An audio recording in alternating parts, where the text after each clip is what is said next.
When you picture old Hollywood, you picture glamour. The flashbulbs, the red carpets, the perfectly lit faces staring down from 40-foot screens. What you probably don't picture is those same faces crawling through enemy fire, flying burning aircraft over Germany, or holding off entire battalions alone in the snow. But that's exactly what happened. Some of the most beloved names in cinema history weren't just playing heroes on screen. They were the real thing. And the stories most of them never talked about are far more shocking than anything they ever filmed. 1. Jimmy Stewart. Jimmy Stewart was already an Academy Award winner with hundreds of logged flight hours when he enlisted in 1941. The Army kept trying to redirect him into promotional films, anything to keep America's most beloved actor off the front line. He refused every out they gave him and fought his way into active bomber duty. He flew B-24 Liberators over Nazi Germany for 18 straight months, and his commanding officers repeatedly pulled him from mission lists. He kept signing himself back up. Then came the mission that broke something in him. 10 full crews under his command were wiped out in a single operation. 130 men, most of whom he knew by name. He went what they called flak happy, combat shock from too much anti-aircraft fire, and was sent to a recovery farm. He came home skeletal, not sleeping, still shaking. His biographer later revealed that the breakdown scenes in It's a Wonderful Life weren't entirely performed. Stewart was running on something real. He eventually rose from private to brigadier general, making him the highest-ranking entertainer in U.S. military history, and almost none of it ever made the gossip columns. 2. Audie Murphy.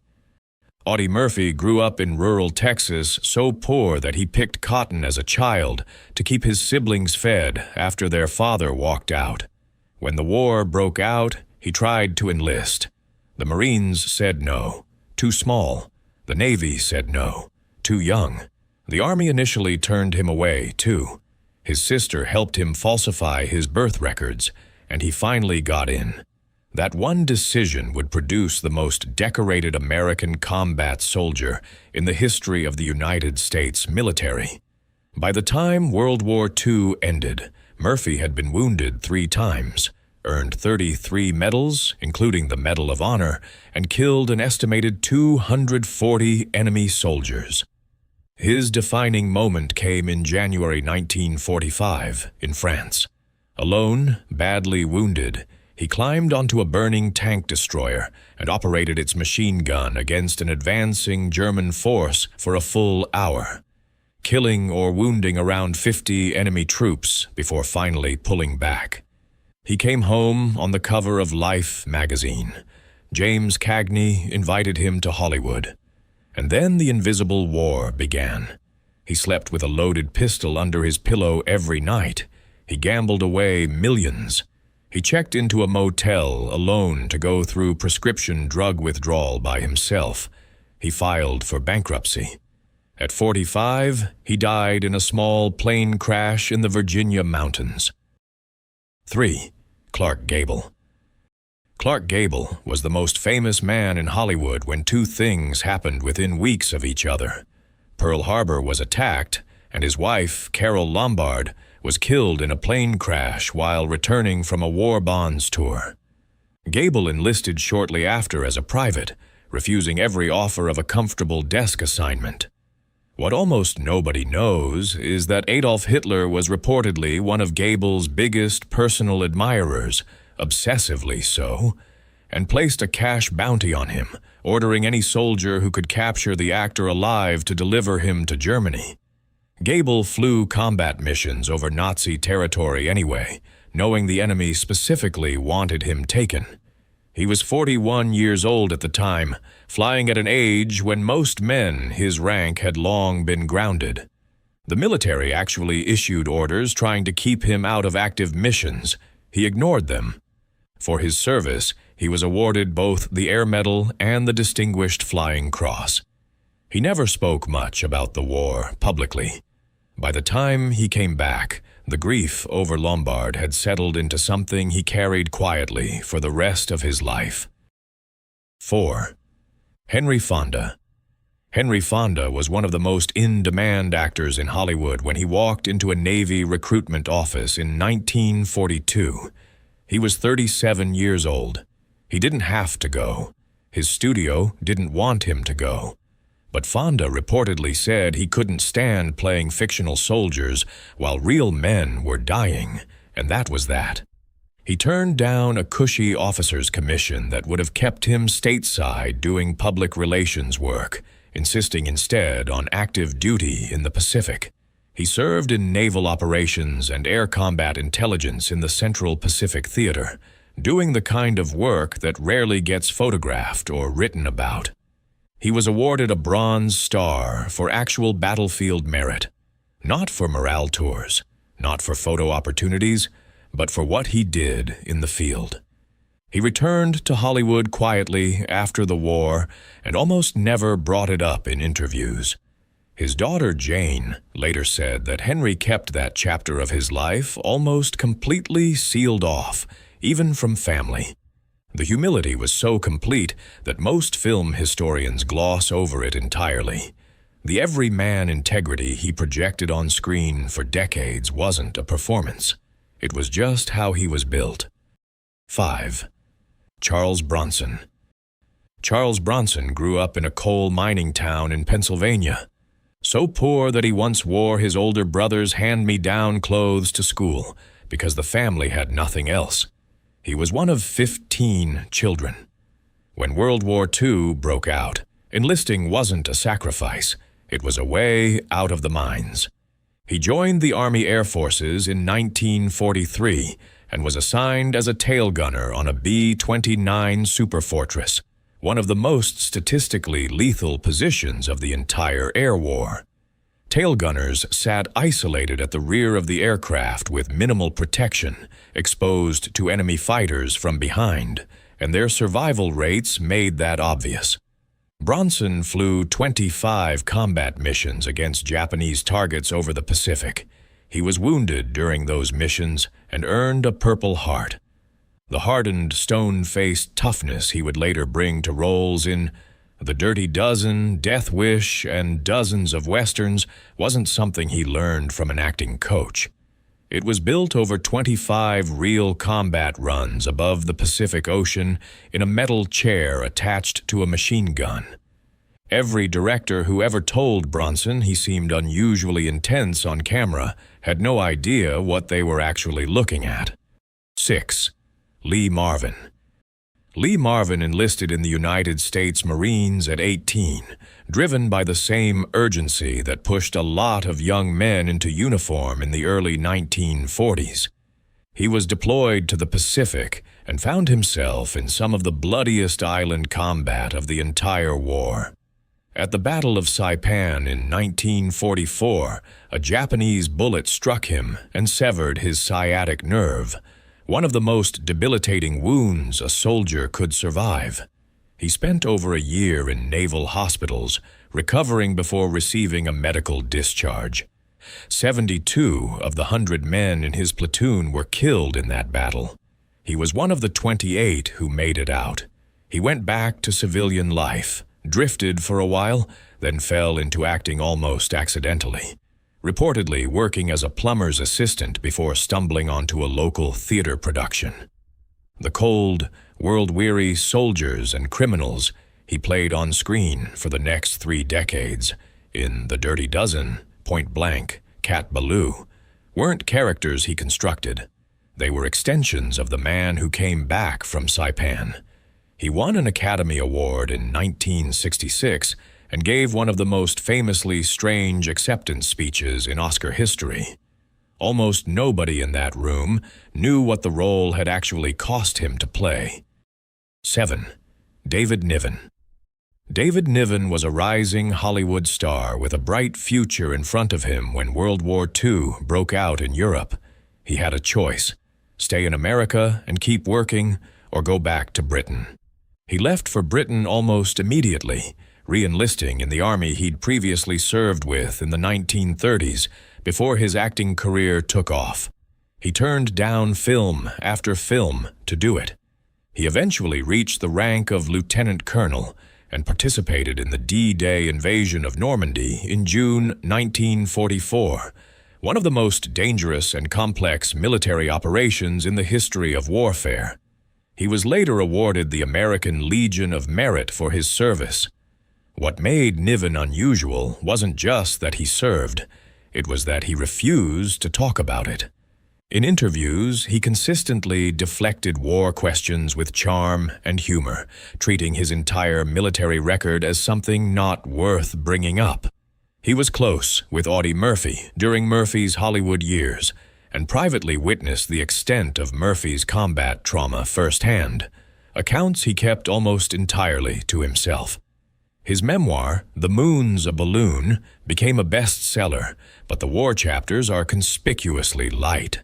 Some things, it seems, he decided the public didn't need to know. 8.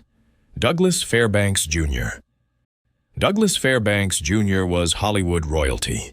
Son of one of silent cinema's biggest legends, married into the Barrymore family, a star in his own right before the war began. What he did between 1941 and 1945 would be genuinely hard to believe if it weren't thoroughly documented. He trained under Lord Mountbatten in specialized commando tactics. He served on convoy escorts in the North Atlantic. He participated in Allied deception operations in North Africa, designed to mislead Axis forces about where invasions would occur. He then served through major engagements in Sicily, at Salerno, and finally during the Allied invasion of southern France. He was awarded the Legion of Merit, the Croix de Guerre, the Silver Star, and the British Distinguished Service Cross. Decorations from multiple countries recognizing multiple different types of service. He essentially ran a one-man tour of every theater that mattered. When he came back to Hollywood, he picked up his career and moved on, apparently unbothered. His war record was so extensive and so varied that it reads less like a military biography and more like the kind of fiction the studios would have green-lit in a heartbeat. 9. Paul Newman. Paul Newman wanted to be a Navy fighter pilot. He enrolled in the pilot training program, passed the physical requirements, and was moving toward active flight duty when doctors discovered he was colorblind. The Navy washed him out of pilot training and reassigned him as a radio man and rear gunner on torpedo bombers instead. He was deployed to the Pacific Theater, flying combat sorties in one of the most dangerous roles in naval aviation. Then came the moment that changed everything. Newman's unit was scheduled to fly missions during the Battle of Okinawa, one of the most catastrophic naval engagements of the entire Pacific War. Hours before departure, his pilot developed a severe ear infection that grounded him. Their assignment was delayed. The aircraft carrier they were supposed to operate from was hit during the battle, with catastrophic loss of life among those aboard. Newman survived by coincidence, his pilot's infected ear canal sitting between him and a death that was otherwise fully scheduled. He rarely spoke about it publicly. He went on to become one of the most iconic actors in American film history, and the story of the ear infection that saved his life remained one of the more quietly extraordinary footnotes in Hollywood history. 10. Jackie Coogan. Jackie Coogan was the first major child star in American film history, famous before he was 10 years old for his role alongside Charlie Chaplin in The Kid. His parents then spent his entire fortune while he was still a minor, which sparked a legal battle that eventually led California to pass the Coogan Act, a law that still protects child actors' earnings today. By the time World War II broke out, Coogan was broke, in his late 20s, and mostly forgotten. He enlisted in the Army in March 1941, months before Pearl Harbor, and when the U.S. officially entered the war, he transferred into the Army Air Forces as a glider pilot. He volunteered for hazardous duty with the 1st Air Commando Group and was deployed to the China-Burma-India Theater. On the night of March 5, 1944, he flew a glider packed with British Chindit commandos more than 100 miles behind Japanese lines in Burma, landing silently in a small jungle, clearing with no engine, no lights, and no way back out. 18 of the 67 gliders that launched that night crashed before reaching the landing zone. Coogan made it. He earned 3 Bronze Campaign Stars and came home to a Hollywood that barely remembered who he was. 11. Alec Guinness. Before the bridge on the River Kwai, before his Oscar, before anyone knew him as Obi-Wan Kenobi, Alec Guinness commanded a Royal Navy landing craft in the Mediterranean during some of the most contested amphibious operations of World War II. He steered nearly 200 men onto the beaches of Sicily during the 1943 Allied invasion, a chaotic, deadly operation where the difference between survival and disaster often came down to minutes and feet of landing accuracy.